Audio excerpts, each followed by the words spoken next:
Welcome to the 6th episode of the Financial Incline. I'm your host, John Bovard.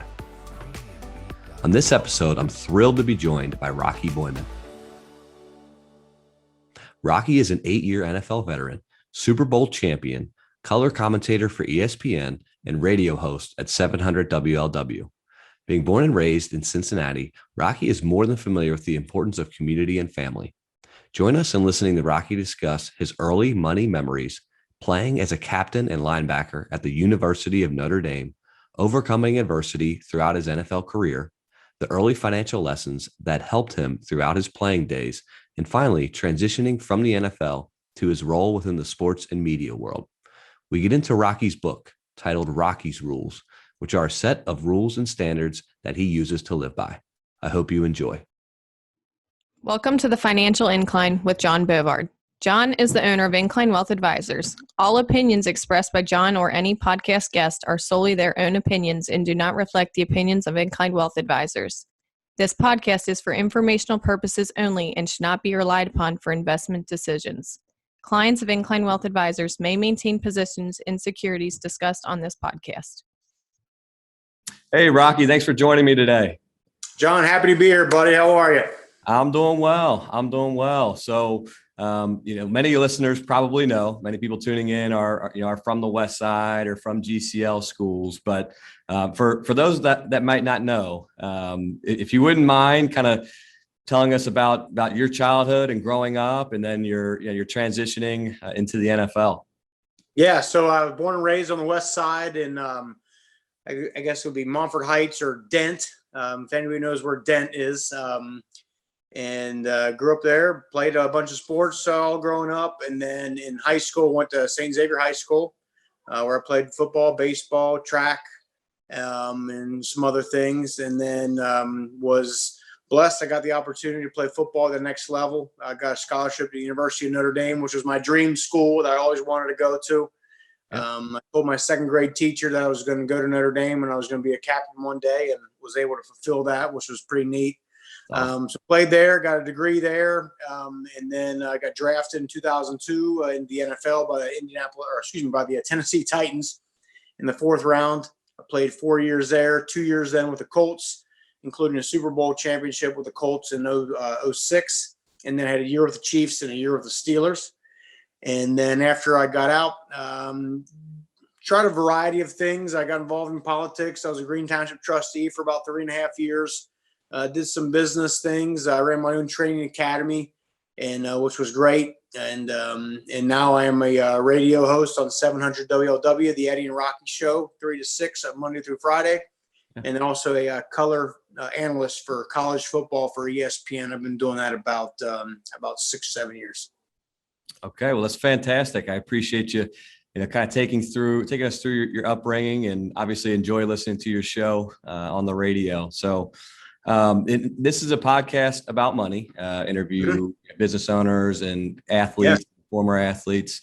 So if you wouldn't mind sharing with us, so what was kind of your earliest memory of money, whether that be a paper route or maybe your parents talking about money to you, or, saving money for your first car. If you could think of a memory, from your childhood or growing up where, money was somewhat introduced to you and you tried to sort of grasp the concept of money.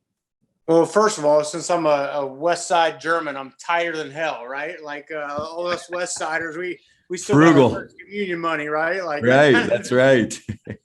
So that was kind of ingrained in me early. I've come from a very blue collar family. I'm the first Boiman to go to college, so I understood the value of hard work and money from an early age.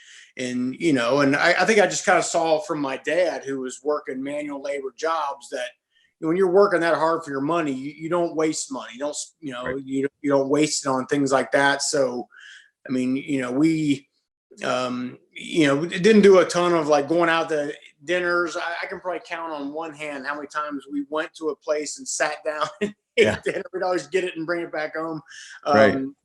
So pretty, but a middle class background, and my dad was always a hardworking guy and was doing side jobs and things like that. So even with a road maintenance job that he had with the township, he was able to provide a nice life for us, as well as my mom, who worked at Northside Bank for 46 and a half years, just retired.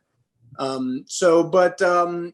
It was good because it wasn't, I got to see early on how hard they had to work for that. And then in terms of myself, I remember I had a few jobs when I was young.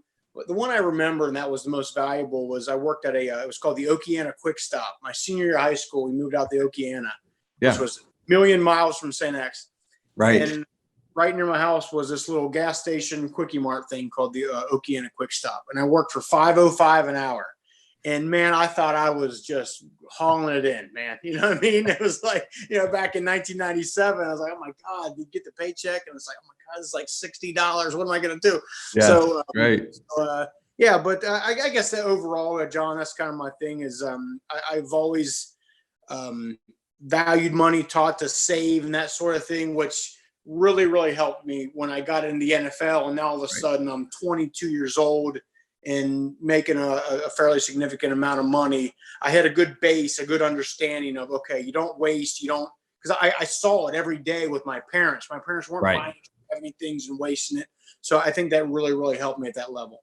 Yeah, that's fantastic. And being a West Sider, I can appreciate the frugalness that's kind of ingrained in all of us by growing up over here. And it's a great lesson to take, for parents to see what kind of impression they can have on their kids when talking about finances. So, and you touched on this briefly. So you were drafted in the 4th round, and obviously you had a great upbringing and great education from St. X and Notre Dame.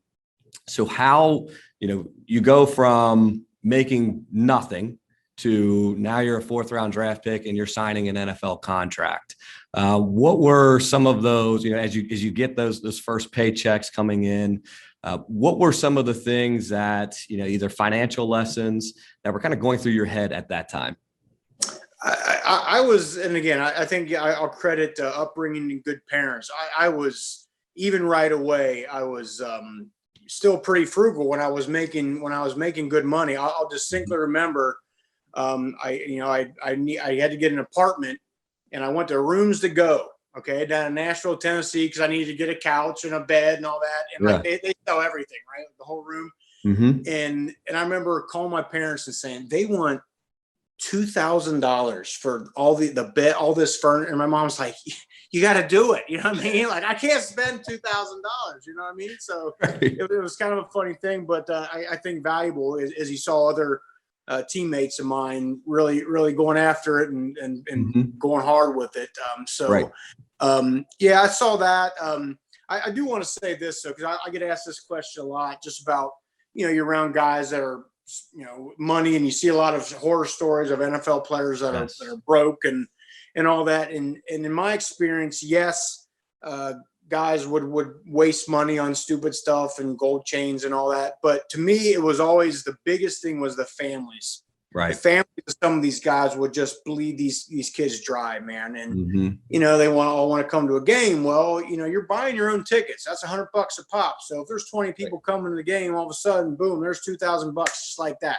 Yep. Then you're going to dinner. There's another $2,000. Then you're going here, so you're looking at $10,000 weekends. It's unsustainable. You can't do that. So luckily I was in a position where, my parents were never, asking for this, or people were asking for that.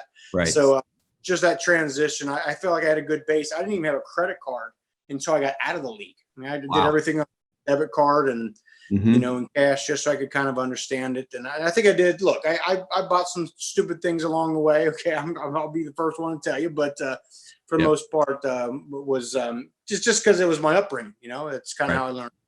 Yeah. Yeah, that's fantastic. And obviously everything's relative. Like you talked about, you're in a locker room and some guys might be making league minimum and other guys might be making 10 to 15 million a year. And it seems like, from the NFL guys that I know, who you surround yourself with, who your tight knit group is in that locker room has a pretty strong impact too into how you do financially. So was there any, throughout your playing career, was there any advice that you learned from maybe veteran guys or some of your teammates that really stuck with you? Yeah, I think one thing I had some guys early on tell me, and I followed it, which was, there was kind of two types of guys in the locker room. There was the guys that were just taking their checks and they were saving it and they were doing that, and then there was the guys who, boy, they were getting involved in this business and that thing, and hey, this venture over here. And my advice that I got and then I took to heart was, while I'm doing this, I'm playing football because that's going to be my attention. I don't want to be thinking about, oh my God, how's this business deal going on over here? Or, hey, we just got the news that this venture isn't going very well. And, I think you should know where your money is and where it's going, who's taking care of it, what businesses you should have a hand in that, instead of just saying, hey, here's some money, now go multiply it, because that rarely ever works. So my philosophy was, look, when I'm playing football, I'm going to play football. And then after I got done, that's when I started, doing some business venture kind of things. And I think that worked out well for me. Yeah, absolutely. So throughout your career, you obviously had some ups and downs, some setbacks, whether that be through injuries, the broken hand, the shoulder surgery. So throughout your NFL career, you're working and you're probably getting paid during the season. And then sometimes in the off season, you might not be getting any money at all. And then, you may be relying on a paycheck that you think is going to be there. And then the unexpected happens, or, you get cut. Obviously your first instinct is how quickly can I get with another team? But throughout those processes, or throughout the times that you got cut, what sort of financial steps did you take to make sure that you would still be okay and still have a solid financial footing? Well, yeah, I mean, you're right, because that's what you're right. You get paid during the season, and then once that last game happens, then you're not getting paid again until September. So, and for me, again, I just thankfully going back to knowing that I had saved and I didn't have a bunch of properties and a bunch of this and things like that where I was overextended. But yeah, you tighten up a little bit, and you hope you make a team and that sort of thing, and then you can relax a little bit. But I think it's just same advice for anybody. Don't overextend yourself, and kind of be cognizant that a rainy day could be coming. It may not be tomorrow, it may not be the next day, but it could be coming. So do you want to be in a position where you're panicking, you're freaking out, and oh my God, I gotta do something irrational? Or you just say, look, okay, here's a tough time, but I got a good base, a good foundation to where I don't have to worry. I can just concentrate on hopefully getting back on my feet and getting back on. Right. Yeah, absolutely. And did you experience, throughout your 8 years in the NFL, obviously Super Bowl championship with the Colts, did you experience any sort of, lifestyle creep where, maybe, you started to eat out a little bit more, or, just small things, hiring a cleaning lady or somebody to cut the grass, or, little luxuries that you probably didn't have growing up. But, when you're being in the NFL, those things, you started to splurge a little bit. Yeah, you do. And yeah, of course, you got to catch yourself a little bit, because, you're going out to eat and you're like, I don't feel, I'm single. So my whole life, and I didn't want to be cooking and stuff, so you start to, and then you look around, and you're like, wow, I'm kind of, spending too much money out going out to eat and that sort of thing, which again was kind of different from my upbringing. But yeah, so you got to kind of rein it back in, which is important, but you just kind of got to be cognizant of what's going on, and make sure you can just kind of reset things when you have to. Right. Well, good. So, one of the reasons why I wanted to have you on the call today is I recently read your book, so Rocky's Rules, which I loved. I thought it was great. Had a lot of, great lessons in there.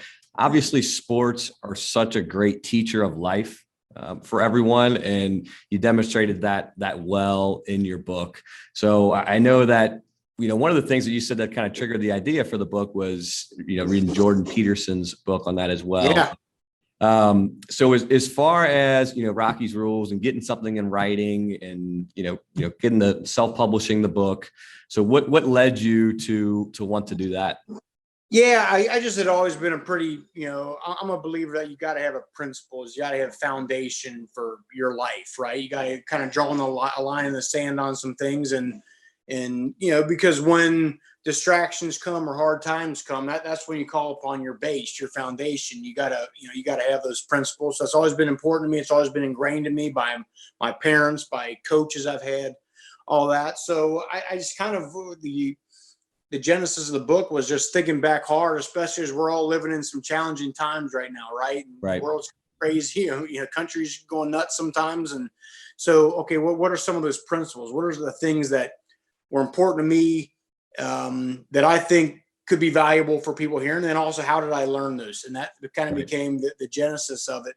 And I would just, over the course of a couple of years, was, I text message myself, or I'd voice record something about, I'd be driving, like an idea popped in my head. Okay, why do I feel that's important? Why do I think that could work for other people? Where did I learn that? And so you look around, you got pages and pages of notes for something. At the time, I never thought, okay, this would be good for a book one day. But one day you're like, oh, wow, this could be good. I think, especially some young people could get some value out of this. So I took some of the 11 most important ones. There was no basis for that number. It was just, it was just kind of I took the things I felt were most important and how I learned it, and just described it. And I think in a way that wasn't preachy, but it was just kind of some good advice for some folks that, nothing that, was just totally earth shattering, but I think a little bit different from some of the normal things you hear book, and put it out there. Yeah, absolutely. And I think, the lessons that are in the book, the principles that are in the book, were great for me to apply in my career and in my business, and then to instill in my 4, soon to be 5 children. I think it's, there's a lot of stuff in there, a lot of good words in here. So to dive into a couple of the principles, obviously principle number 1 is to be prepared. And I heard you give a talk on this recently at the Western Economic Council, and then, reading it in the book as well. And one of the things, one of the key things in sports is, that repetition. And it's in anything in life. If you're a salesperson, it's making cold calls. If it's, meeting with people, if it's asking for business, and then in sports, obviously if it's shooting free throws or swinging a baseball bat. Yeah. So you talked about in the book, repetition and visualization, two key things that I think are fantastic. And I try to instill those on a daily basis. So for those people listening in, would you describe, so when you were playing and you referenced it to, you're the special teams guy, you wanted to be the starter.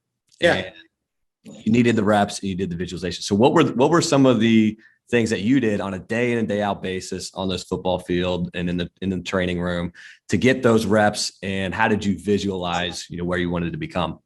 Yeah, well, first of all, if I think back of all the things that I've done in my life, things I've learned in my life that helped me to be able to achieve a few things, I would say preparation has been number 1. I mean, I was blessed with a lot of ability in terms of football, but it can't end there. You know what I mean? But of course, there's hard work, or there's this and that. But preparation and being ready for a moment is having that a part of my tool belt is really, really helped me. And as I talked about in the book, you don't know when your opportunity is going to come, and I think all of us can face those times where we want to move up the ranks in our company, or we want to get more responsibilities. But there's someone in front of us, there's a situation that's this, or there's a boss that maybe doesn't see our value just yet.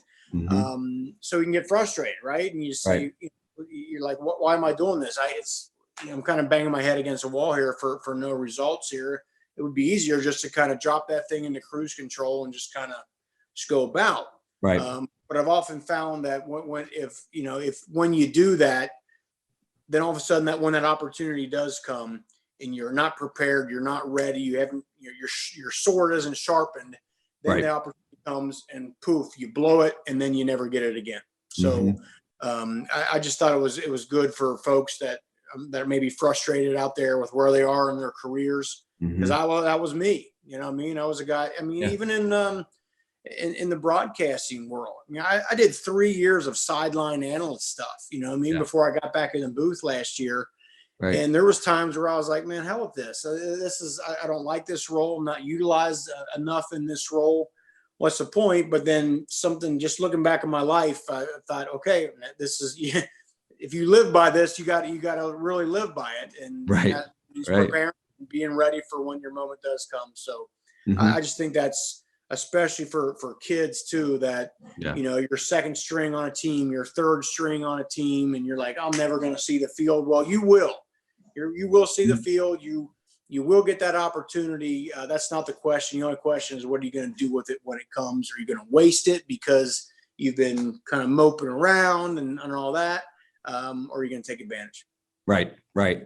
Yeah. And I love that. And that's something you've obviously reached the highest level of sports. And, as my kids are growing up and they're playing football, basketball, baseball, and my son talks about, his dream of potentially playing in the NFL. And that's something that would be great to teach him. And I loved how in the book, how you described how you'd stand, 20 yards back from the starting linebacker, and you put yourself in his shoes and really, mentally prepare. And then when your number got called against the Steelers, you were able to capitalize on that. Those are mental reps. And I learned that early on. Like there's a lot of value in that, because especially on an NFL field, timing is there's so many things that got to get done in the course of a week. And we're not out there 4 hours a day practicing. So you may only get a few physical reps, but what you can do is put yourself in that situation and go through the checks. Okay. And I would literally stand 30 yards behind the defense as the first string was in, and offense comes out. Okay. It's strong left. I go over here. Then I'm going to make this check to that guy, be aware of this. And then I read my guard, read my key, and then kind of go through it. And I think anybody can do that. If you're in a, you kind of go through mentally in your head. So then when the opportunity or when the moment does come, you're not surprised by it, right? If you're a salesperson, take yourself mentally through that steps of approaching that big client you've always wanted to get. Walk through the questions you would ask them. Walk through the ways you would try to convince them that you should have their business, that sort of thing. Right. And then poof, when it may come out of nowhere. That guy may call you one day and say, hey, you've reached out to me before about this. Give me your pitch. Right. Boom. Now you're ready. Whereas you're not caught off guard. You're like, I don't know what I can do here. You're ready for it. Yeah, no doubt. And nowadays with YouTube and so much information that's right there at our fingertips, it's easier than ever to kind of put yourself in those shoes. So you're exactly right. If it's a big client you're trying to get, or an important contact, and you see that person on the street or you bump into them, and you're ready. You're ready to get that meeting and to give your pitch. So just two more principles that I'll touch on today. And if anyone else wants it, they can make sure to get their copy of the book. But I loved in these two, especially this past year with everything that's gone on with the pandemic, in ways that, people might use the pandemic as an excuse as well. So seek to be strong, not safe, and don't ever become a victim. So the seek to be strong, not safe. I mean, I think that's fantastic. It's people might have been worried about going out in public, or they might have been, people see a salary as something that's safe, and that's holding them back from taking a chance on starting a business. Right. And, even for kids, I think it's especially important that, seek to be strong. Don't worry about making a mistake in a game. Just go for it. So what were some of your life events that led to that being one of your principles of seek to be strong, not safe? Yeah, I kind of one of the genesis for that, obviously, other than just learning about it in the NFL and the fact that you had to be strong, you had to condition your body, you had to condition your mind, because, you were going to get hit, you were going to get knocked down, you were going to get cut, right? All those things. And you had to be mentally prepared for that. You couldn't just, the world does not wait for things to be safe and comfortable for you to operate in it. It doesn't. It comes at you hard and fast. And then I remember on radio, just over to, talking about bullying, right? And parents are like, oh my God, this bullying, this is terrible. And I just kind of thought to myself, like, if we're waiting for, the 2 billion people in this world, everyone just anybody would ever bully someone ever again in their life, we're going to be waiting a long time, John. Right. So rather than worry about what everyone else is doing, worry about yourself, right? Your own personal responsibility, which is toughening your mind and your mindset. So when that bully says something to you, you're not affected. You're not going to just lose your mind and go in the tank and do something irrational. You're calloused. But I think you have to put yourself through stressful situations in order to build that up. And it's got to be reinforced by parents. It's got to be, but you just can't wait for the time, and you just can't wait for everything to be perfect. And I think we do that today a lot. We look for, it's always someone else's fault. It's always this and that. Okay. And it probably is, but what is that? Where does that get us? Right. We can't sit around and wait for complete safety. And also that's boring too, man. You want to go out there and you want to achieve, you want to take some risks in life, because that's what living really is, right? That's what it's all about. And you're going to make some mistakes, but you learn from them. But you don't want to. I just don't think you want to go through a life where you're totally cautious and you're scared to follow your dream, or you're scared to make any sort of move, because then, I mean, what kind of life is that? Yeah. I 100% agree. And we have had the perfect physical example of that through this past year, where people that were stronger and fit physically were able to get through, a virus or a pandemic, where if you weren't, it had drastic events that could happen to you. So that there's no greater example than that, both being mentally strong, and then obviously being physically strong as well. They're, very important for us adults, and then to instill in our kids as well. So, and I just feel like you played sports, John, so you were essentially taught that growing up by your coaches, like, hey, be mentally tough, Yes. right? I feel like that's gone from the world, because we're always looking for, what's this person, they shouldn't have done that. Well, if you've toughened yourself up mentally and physically, it doesn't matter what they do, no matter how cruel they are, no matter how vicious they are, you're going to be fine. But if you haven't owned those skills and you haven't calloused yourself up for that, then you're done. You're absolutely done. And we can't. I just don't like the celebration of, letting your adversary know that they've affected you. Go in there and have a stoic face about it and find a way to get it done, because the world doesn't care. You got to find a way. Right. Yeah. And that was instilled. I still remember my strength coach at Elder, with a bucket next to the leg press machine. Same thing, man. Yeah. You're doing these reps till failure, and failure sometimes means you're going to puke, and then you're going to get right back on the leg press machine. And I'm sure you have, countless stories of that, pushing yourself and your teammates in the weight room and in the locker room as well. So that's another example, another benefit of sports, that while you're in it, you don't think quite as much, but then you don't realize that those skills are going to propel you for your next 30 to 40 years throughout. Right. Well, and that's, to that point, and that's why I'm such an advocate for sports, and I give talks, and I talk to parents a lot. It's not just, your kids aren't playing sports just so they can get a college scholarship. Now that's wonderful if that happens, but the main thing is, I feel like you can sit in a classroom all day long. People can teach you things and tell you things, but you learn through real life experience. You learn, how to be a good teammate when you actually are on a team. I can tell you, or give you a whole dissertation on that right now, but until you've been on a team and the inner workings, I could give you a dissertation on how to get along with people of different races and cultures. But until you're on a team and you've actually learned, the benefit, and that, hey, when it's 4th and 1, no one cares who made the tackle. Just did someone on our team make the tackle? So you learn those things. That's why I think sports are so important. It's just the life lessons you get. Yeah, absolutely. And then to another one of your principles of don't ever become a victim. This past year, there are, obviously COVID did affect people. It affected businesses, it affected families, and people lost loved ones. But then there is the other side of it and I've seen it financially.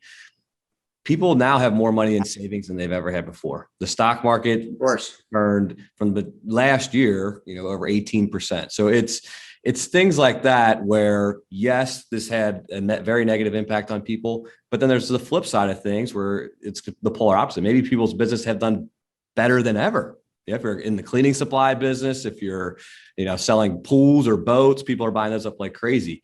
So I like the don't be a victim, where there might be people out there that can use what happened this past year as a crutch. People that, I don't want to go into the office anymore. I'm just going to sit in my house, in my sweatpants all day because there's a pandemic out there. So I love the, don't be a victim. And even the people in business, and even my business, the pandemic affected me a lot when I was launching my business last year, and I couldn't person with anyone. I couldn't network. People didn't know what was going to happen in the stock market. So I love the don't be a victim. And obviously the NFL is kind of for you, it can be the ultimate example of that, of sometimes things don't go your way. If it's, like you mentioned in the book, if it's your shoulder surgery and you're having you get picked up by the Eagles, and then, you get the call that you get cut. So what are some lessons or some takeaways that you have for the don't be a victim principle? Yeah, I just think ultimately you can just waste so much time. And I think we do this a lot in society, of just worrying about, again, I keep saying personal responsibility, how it's never our fault. It's someone else's fault. And society, okay, but so it is. So what? Maybe it is. But I think you can fall into the trap, and people can fall in the trap of, if you're always in your head thinking about, okay, the world is against me, or this coach is against me, or my boss is against me.